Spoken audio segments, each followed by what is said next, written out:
one of the things that may have attracted you to the spellbook itself is the idea that it has been purported to manifest spirits in front of the practitioner. Now, can this happen? Yes. Is it going to happen right away? Arguably, depending on the kind of person that you are, how open and receptive you are to those things, how big your antenna is, how much practice and magic you have, it could happen or it might not. So we're going to talk about two different kinds of manifestation that you might get, or technically three.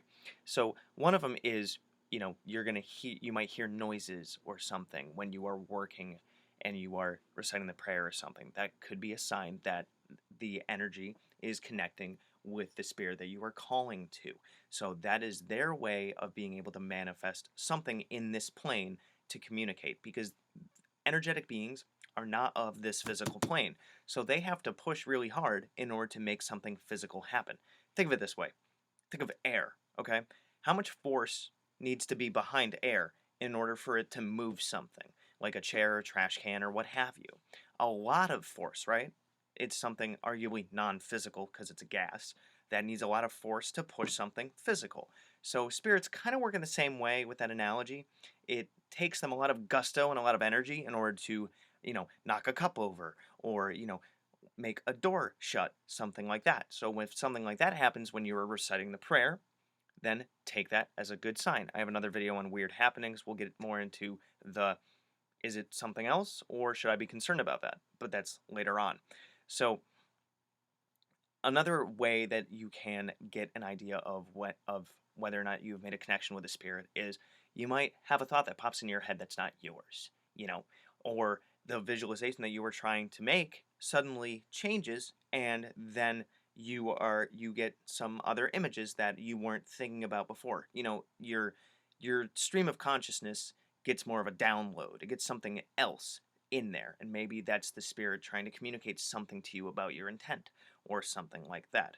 Then you can have an astral or mental manifestation where that visualization that you're having, you might actually see another entity or a person enter the picture, enter your mental picture, and that could be their presence. Then you can have a physical manifestation where you actually see them in the room. So that is the different kinds of manifestations that you can have when working with the Necronomicon spellbook or any other magic in general, really.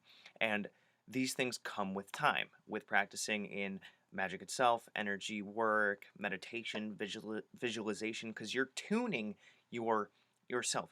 Think of yourself as a radio, okay? You got to tune those dials and figure out exactly what kind of frequency you got to be at through practice and repetition and stuff in order to be receptive to that. Think of it this way. Our eyes only see a certain amount of the spectrum of light that's actually out there. We don't see UV, we don't see other kinds of light, but they are out there. They're floating around everywhere and I just can't see it. But if I put on special glasses, I can see it, right? So in a way, we're trying to do that with our own minds and our frequencies to what we can and cannot sense and what we can and cannot see, with this arguably extra sense of being able to sense spirits and entities and such. So the more you work with it, the more likely you are to have different kinds of manifestation, such as the ones that happen in the astral or mental, or even in the physical reality. So if that is a goal of yours, then get studying and get practicing. Thanks for watching my video. So if you want to check out my playlists, I have, among others, the Simon Necronomicon, the Tree of Life, General Magic, Tulpamancy, a playlist on my books, the elements, stones, the theories that govern magic, and the gods and goddesses of Mesopotamia.